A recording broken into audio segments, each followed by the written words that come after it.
higher flux. So if in the single fired I'm using 10,000, in double fired I can use 15,000. So when I do that, I can shorten the length of my coil because I don't need that much surface area.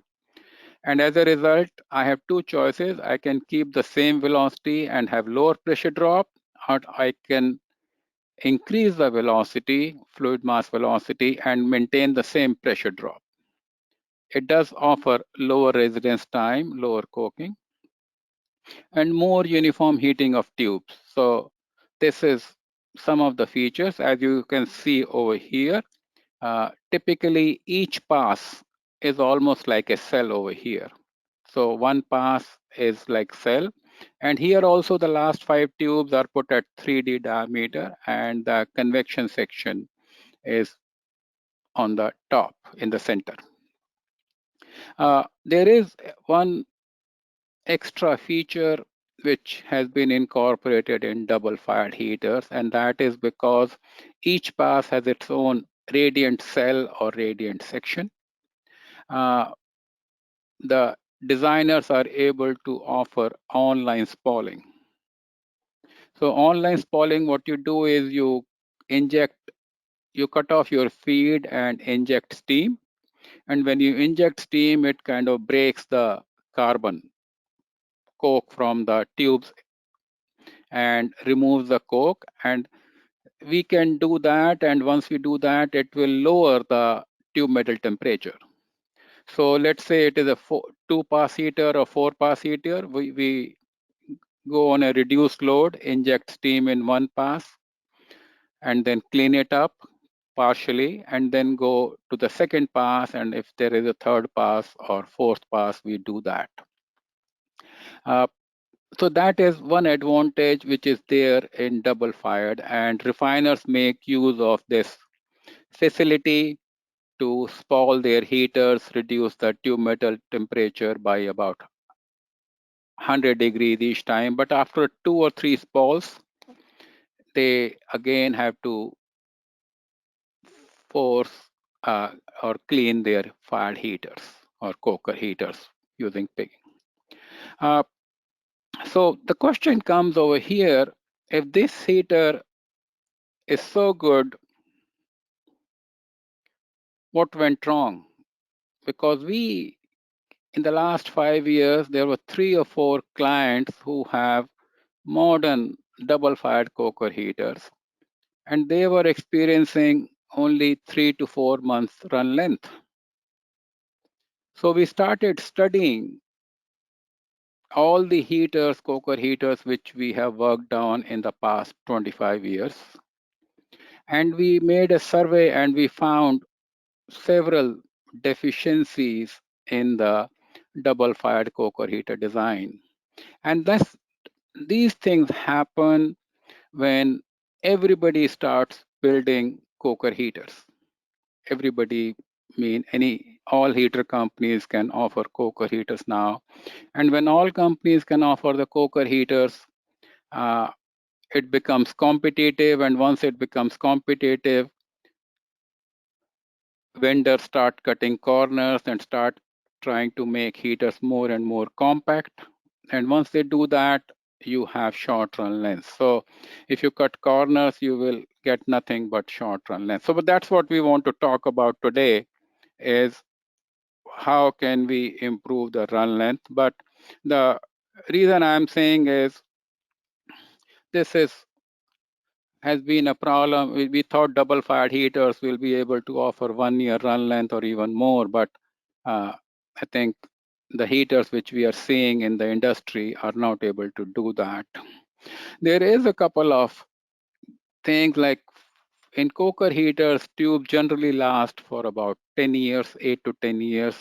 So every 10 years, you can upgrade your coker heater while retubing the radiant section or retubing the convection section. So you do get a chance to make it right, or at least partially right. And same thing you can do with the burners actually, that if you feel that burners are the ones which are causing problems, you can upgrade them or change them. It is not very expensive, And we gave them a modification in option 1 of putting 2 extra tubes on the arch, per pass. In the second option, we gave him 6 tubes at the arch.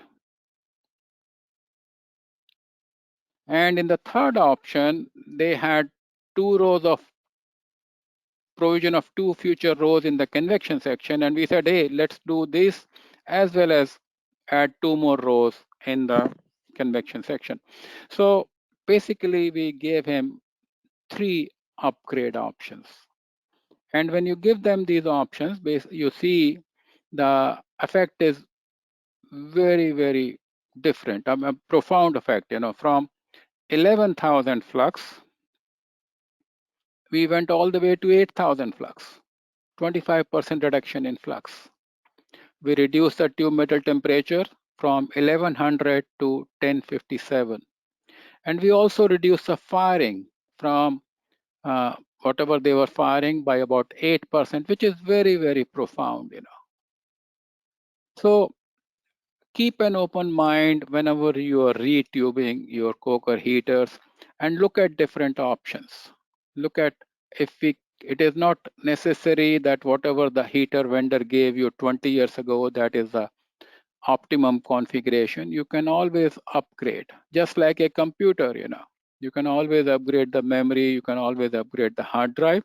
Similarly, you can always upgrade the metallurgy. You can always upgrade the number of tubes. You can always add more tubes, and those incremental costs are very, very low, especially when you're spending millions of dollars in retubing. We had the similar recommendation on their existing burner layout. They had 14 burners per row, total of 56 burners in each cell. And these were ultra low NOx fuel gas fired burners. And we said, okay, let us do the CFD modeling and see what we find out. We did the CFD modeling of these burners. And we found out that the flames were almost touching the tubes. I mean, if you look at D1, D2, D3, they are less than a foot. In fact, 6 inches. And this is at ideal conditions. And if you have wind blowing, if you have anything else going on, higher excess O2 or lower excess O2, the flames could. And that's where they were having hotspots. So we came up with the conclusion that these burners are not meeting the required heat distribution profile or the uniform heat distribution profile. So without asking them to spend too much money, we said, okay, let's take your existing burners and put them at about 7-degree angle. So we took the existing burners and then moved them outwards by about 7 degree. And when we do that, we are able to increase the minimum distance from the flame to the tubes to more than 2 feet.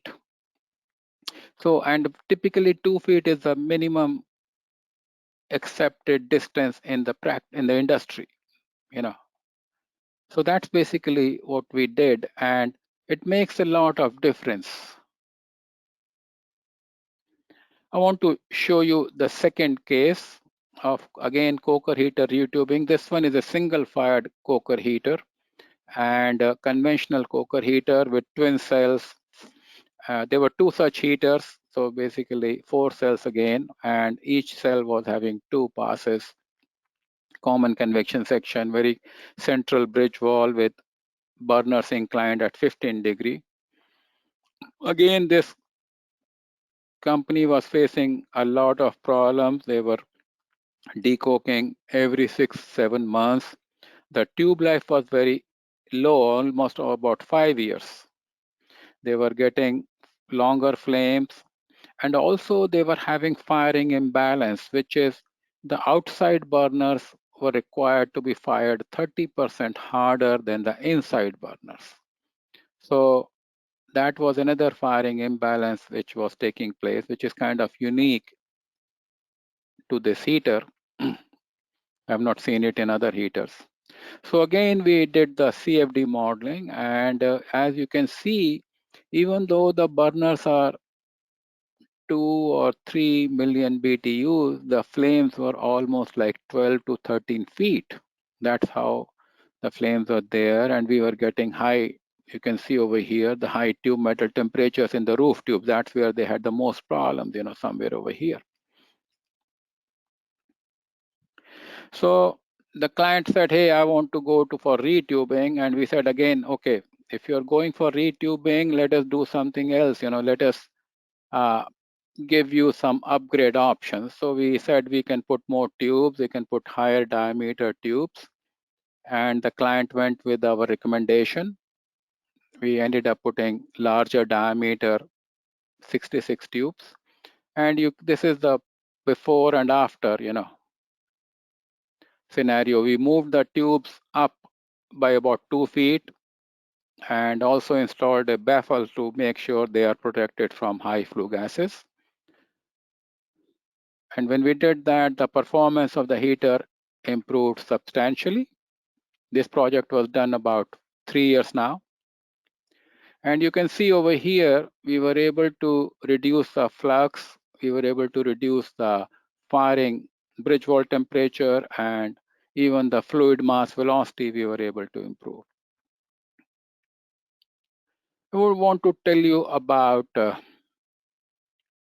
do not overlook your convection sections. Convection sections are very important, even though we focus most of the time our attentions on radiant sections, but convection sections can help you a lot because it's easier to change them. It's very inexpensive because they are shop fabricated. We take out old one and put a new one, and we can redesign the convection to maximize the process heat recovery. In this one, you can see we had 4 tubes per row. We redesigned it with the same weight to 6 tubes per row using smaller tubes, and we were able to reduce the flue gas approach from almost like 200 degrees to about 40 degrees. So that kind of gives us another 5% improvement in the firing rate or in the efficiency. So any reduction in the firing rate counts a lot. So much for the revamping or case studies. I know all of you have coker heaters in your units. These are some tips over here: increasing excess air to the burners and increasing boiler feed water steam injection to the coils to maximize coker heater pressure drop available, especially if you are running your heaters on lower charge rate. So steam injection will definitely help you. This is a coking rate profiles with no coking to this is there's no coking, which has never happened. So this is typically about 1% case over here. And if you go to 3%, you do reduce some coking. So depending on the pressure drop available with you, you can go for maximizing the steam injection. It helps. It will help you, depending on how much pressure drop you have, it will help you. This is the tips for revamping. Always make sure don't retube it in kind. As I said, always upgrade. Always look at the convection section. Always try to look at the burners, do CFD, install them at an angle to direct the flames away from the tubes. So when we were doing the database, we developed a coker heater coking index, and we took these 7 parameters. 3 are the average radiant heat flux, mass velocity, coil diameter, which figure in any heater design from the coil side. But we added 4 more parameters over here: burner heat release, burner to tube distance, burner air side pressure drop, and burner to burner spacing. And our focus is try to achieve lowest possible coking index. I want to show you a quick comparison of 2 heaters, coker heater 1 and Coker Heater 2, where we kind of did a comparison. This is from two jobs which we worked on. And if you look at it, Coker Heater 1 was designed for lower heat flux, higher mass velocity, but has a higher coking index. The other heater is designed for higher heat flux, lower mass velocity, but has a lower coking index. So just keep your options open. You have to make sure that you look at the complete picture, not just look at the computer output. Look at the heater configuration, look at your burners, look at the flames, and try to make sure your heater has a low coking index. If you want any help, you can always send your Coker heater details to us, and we will calculate the coking index and give it back to you. And we can also tell you where you stand with respect to all other heaters, what is the range. If you're thinking of installing a new heater, these are some guidelines from my side. Use lowest heat flux, use highest pressure drop, highest mass velocity, highest number of burners, carry out CFD modeling, carry out burner performance test. And last but not the least is higher furnace improvements. And I assure you, you will get the best Coker heater for your money.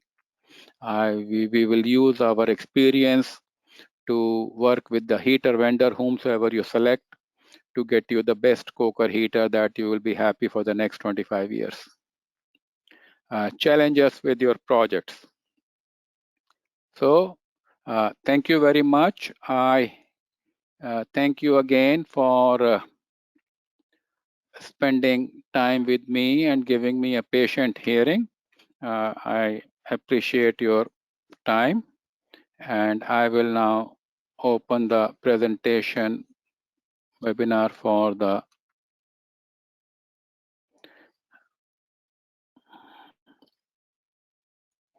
the questions and answers.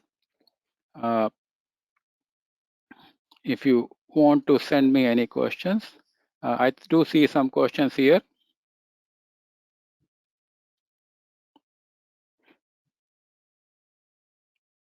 So I have a first question from,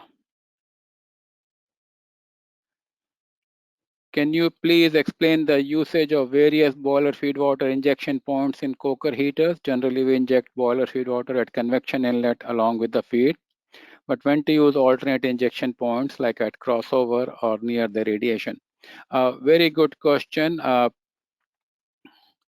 The inject depends on how much pressure drop you have. If you inject it at the convection inlet, you will have two-phase flow throughout the Coker heater, and it will increase the pressure drop. If you inject it at the radiant inlet or the crossover, you will have lower pressure drop, and maybe you can inject more boiler feed water actually. So there is going to be some benefit. I mean, so generally most vendors will give you 2 or 3 injection points.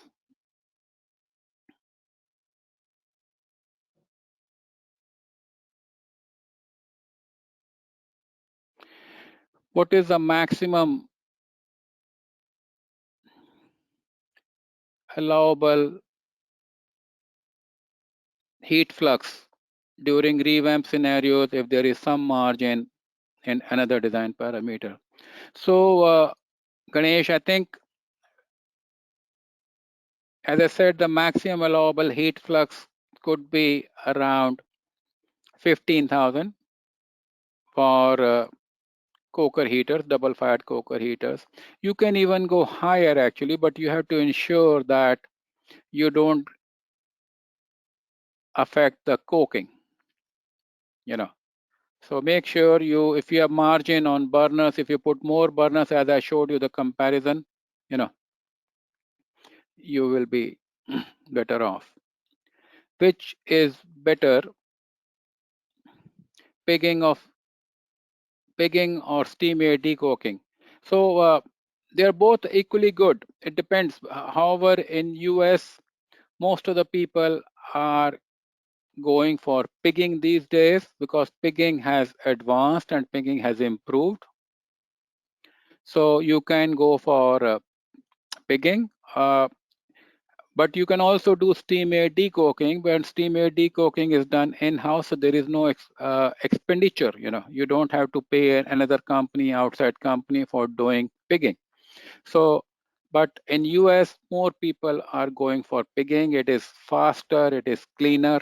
So that is some of the advantages of pigging. But you can always do boiler feed, steam air decoking also.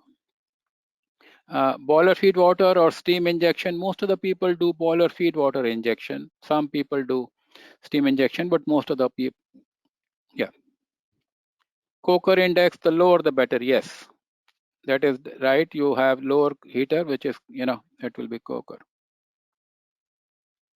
Whether any chemical is there in use to add along with the feed to increase the coker run length, I don't recommend any chemical injection. I think you should do the root cause analysis and try to maximize the coker run length without any chemicals.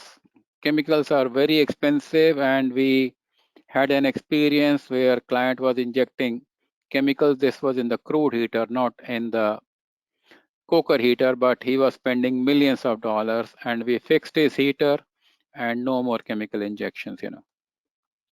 What is the best location to measure the outlet temperature?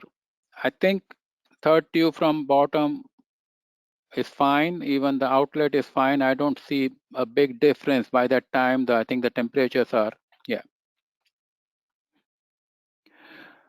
What is the general run length nowadays with upgraded heater technology? I think you want to get at least 12 months out of the heater. That would be a general, But most of the heaters, as I said, are 3 to 6 months. Typical, that's what we are finding most of the heaters. How to get reliable TMT measurements in the event of faulty tube skin thermocouples? Again, very good question.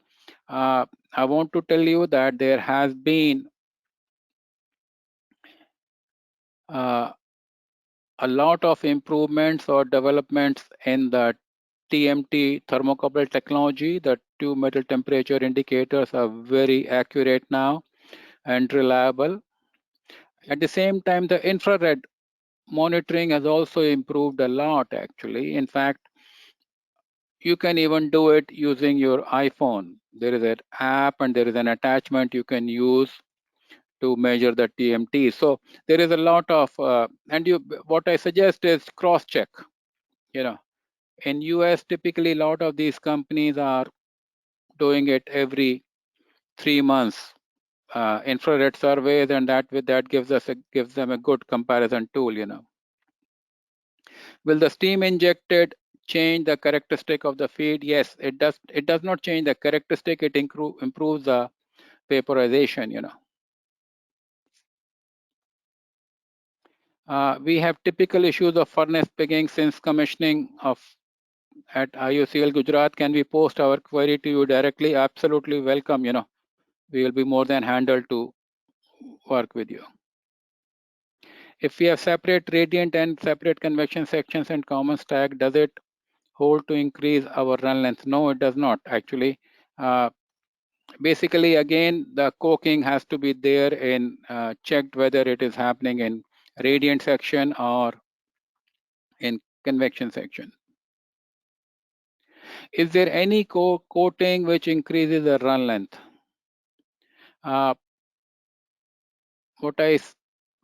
There are coatings available, but I don't recommend them. Basically, the coating claims that your emissivity will increase from 0.9 to 1, which is very, very marginal. And when you do coatings, you are not taking the root cause. You are not taking out the root cause of the coker heater. So you have to ensure that you eliminate the root cause, which is scaling. in coker heaters.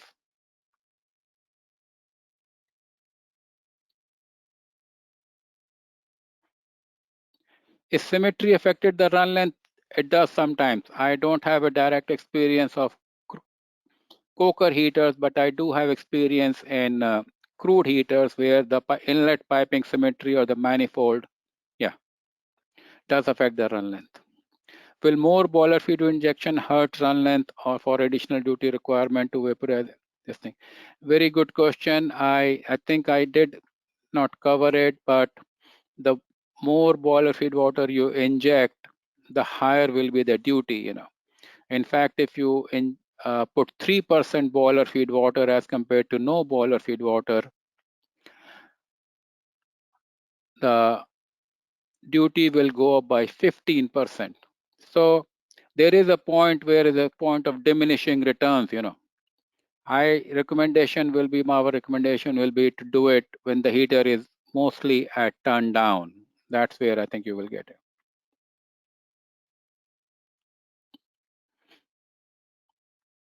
On single fired 4-cell, why do outside walls self-fire harder? We see this effect and inlet convection outlets are hotter. Yes, I think when we did the CFD, we verified that this is happening, and that is because the convection section in the center and the flue gases tend to bypass. So the heat transfer is not taking place in the outside cells, and that's what is kind of happening.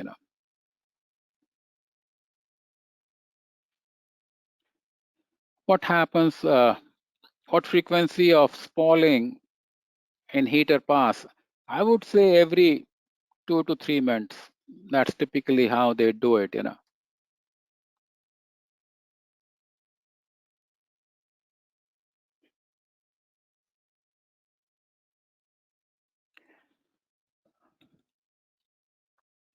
Is feed property determines run length? Yes, feed property does determine run length. My thinking is coker heater is like a mother of all heaters. All the refinery residue, whether it is from atmospheric, vacuum, hydrocracker, FCC, everything is coming finally into the coker unit. So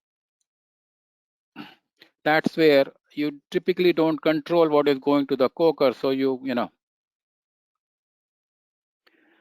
question is, can we coat internally to avoid scaling? Yes, you can do that. In fact, 30, 40, 50, I would say 40 years ago, they used to coat these tubes with aluminum, and the process was known as alunizing. They would do aluminum because aluminum repels carbon, but what they find is it is a lot more expensive actually, but we could do that too.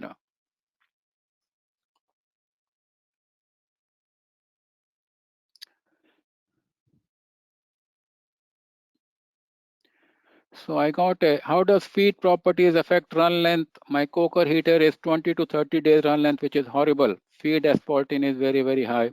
I think, Mel, let us talk separately, and I would be definitely be happy to look at your coker heater and see if we can help you out.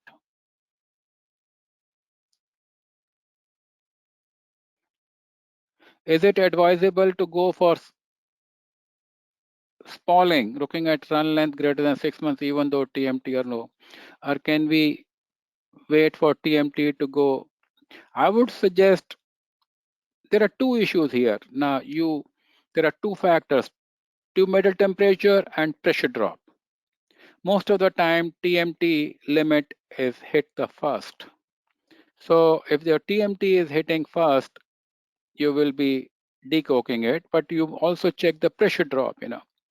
And you can do a spalling every 6 months. I think it will be good actually, and then you can extend the run length. All right, I think how critical is sodium content in feed for heater run length? I think sodium does promote coking, but I'm not a process expert. I'll be very honest with you. I'm a heater engineer. So That's typically. So again, thanks a lot for attending the webinar today. I thought it was a good interaction with the number of questions what we got, and hopefully we will talk again. And please, if you have any coker heater issues, we would like to help you out. Send us your coker heater details, and we can look it over and help you. Thank you all.